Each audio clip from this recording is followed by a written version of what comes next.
Boa tarde, você estava assistindo à reunião da Comissão de Agricultura e Reforma Agrária. Você pode continuar assistindo a essa comissão pelos nossos canais da TV Senado no YouTube.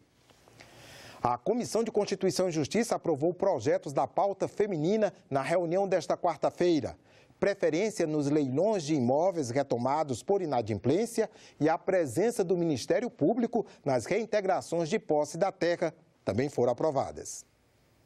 Um dos projetos aprovados pela comissão prevê que ações de reintegração de posse nas áreas rural ou urbana deverão ter a presença do Ministério Público. A intenção, segundo o autor do projeto, o senador Paulo Rocha, é evitar violações aos direitos humanos. O que acontece quando vai, por determinação do juiz, a desapropriação? Os ânimos estão acirrados, estão armados, né? De um lado e do outro. E a polícia chega altamente armada, mais ainda, e aí os conflitos são iminentes. Então, aí depois fica aquele jogo de empurra-empurra. Quem foi o culpado?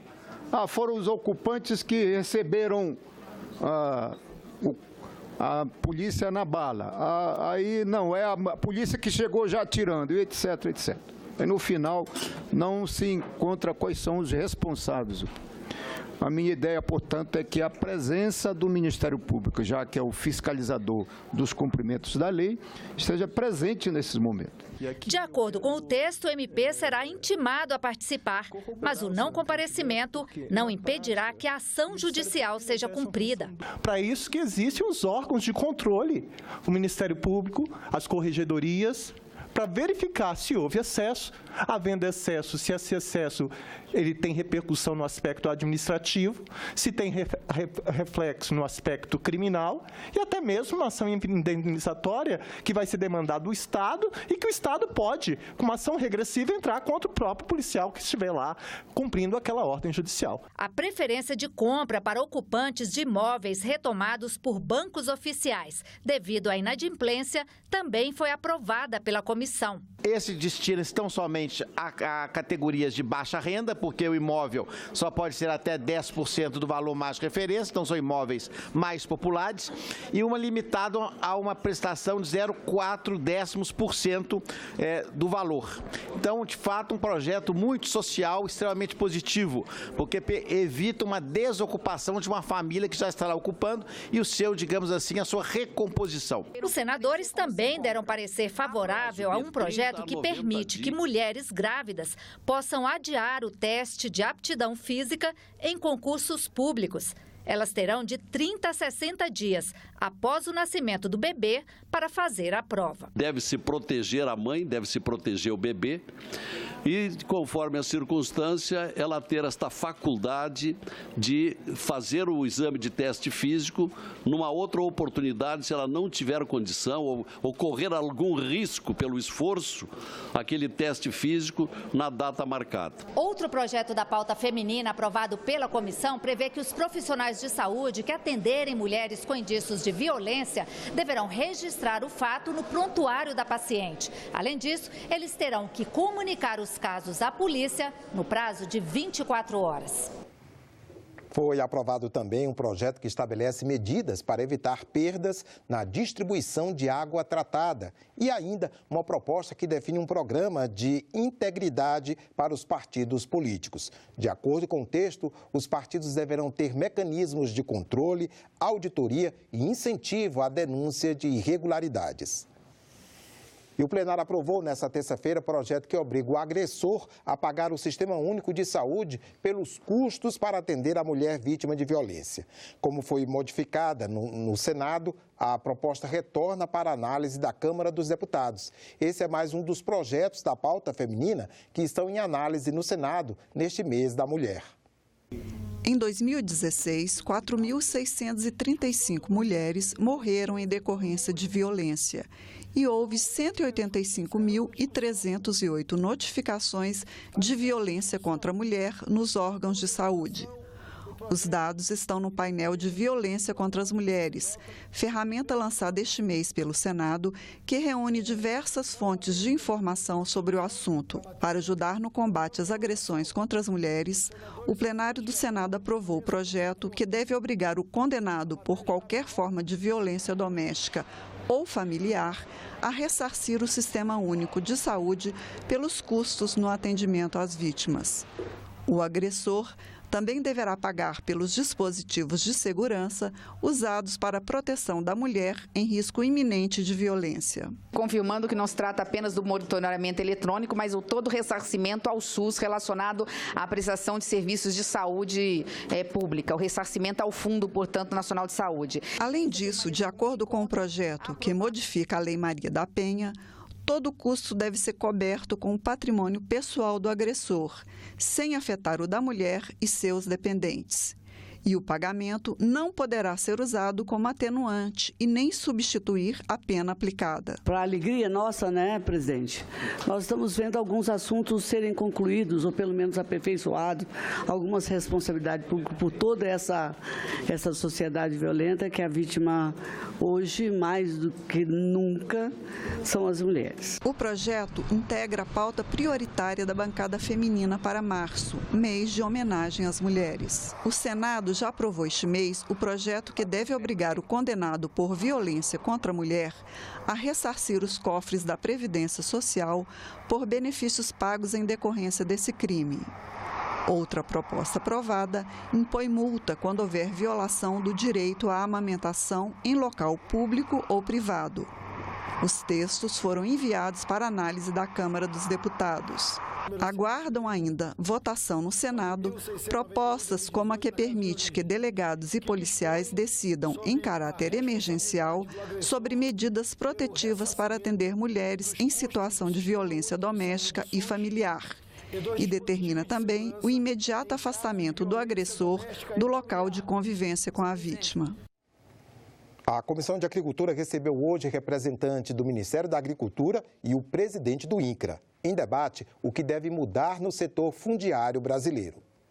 Já nas falas iniciais das autoridades, o tom da administração no trato da questão fundiária e o que será priorizado. Sempre tivemos, infelizmente, um viés político e ideológico muito forte e que esse viés ideológico e político causou danos irreparáveis em todo o processo fundiário e agrário no país. E agora nós temos uma instituição e instituições que estão aqui trabalhando de forma isenta, neutra, técnica e, acima de tudo, cumprindo e respeitando o que a lei determina. Titulação da terra concedida, determinante realizada pelo presidente Jair Bolsonaro para todos os órgãos ligados a estas políticas.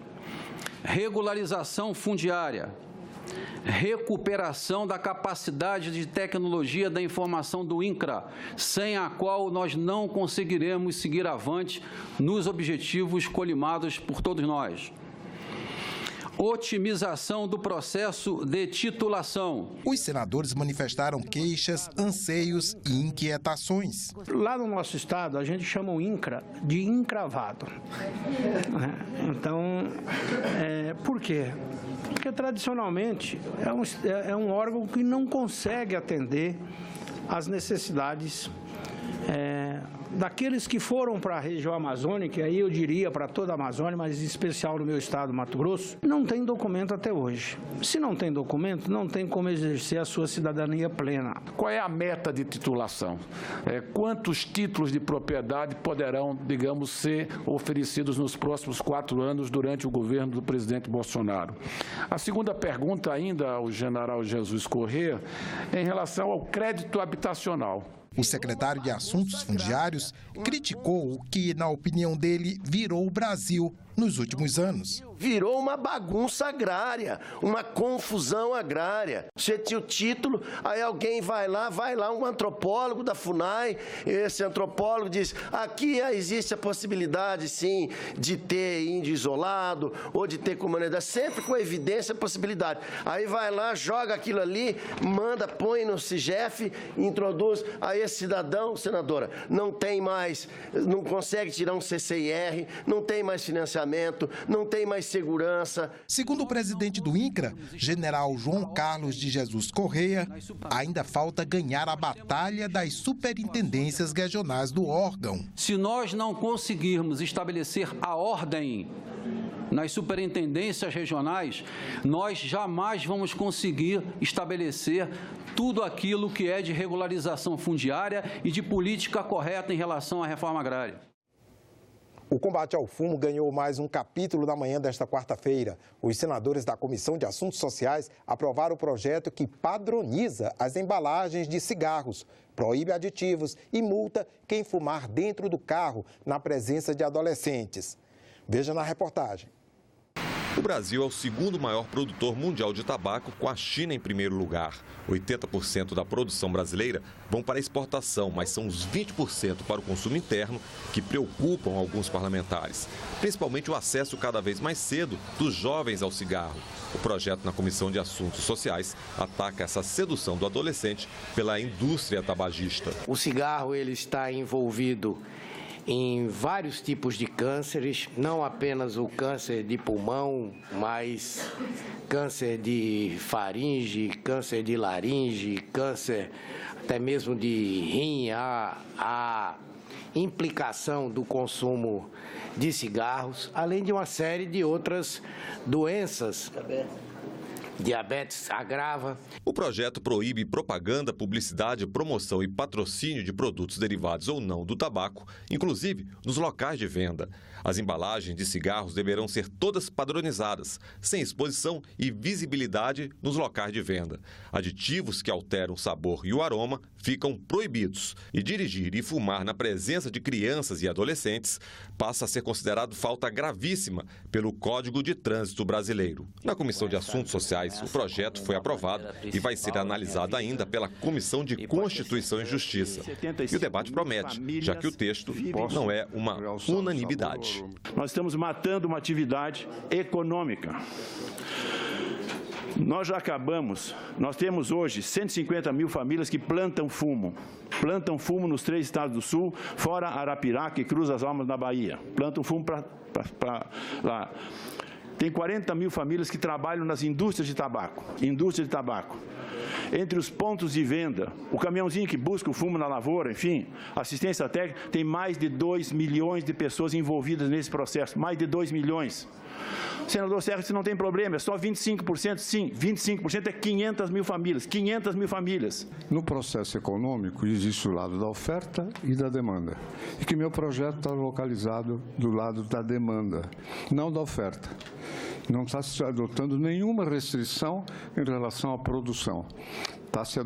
Estão sendo adotadas medidas para condicionar a demanda, não a oferta. A liberdade de produção se mantém. Tem um perigo que está vindo aí, bem silencioso e visto como uma alternativa, Serra, ao cigarro, que é o cigarro eletrônico, o e-eletrônico, que até agora não tem nenhum estudo sobre o efeito dele na saúde, mas que provavelmente está migrando as pessoas do cigarro. Exatamente. Migrando com a tentativa de parar de fumar. Então, não se sabe do risco ainda que se tem, principalmente entre os jovens. Ficamos por aqui. Você pode rever as reportagens desta edição na nossa página na internet, senado.leg.br/tv. Obrigado pela companhia e até a próxima.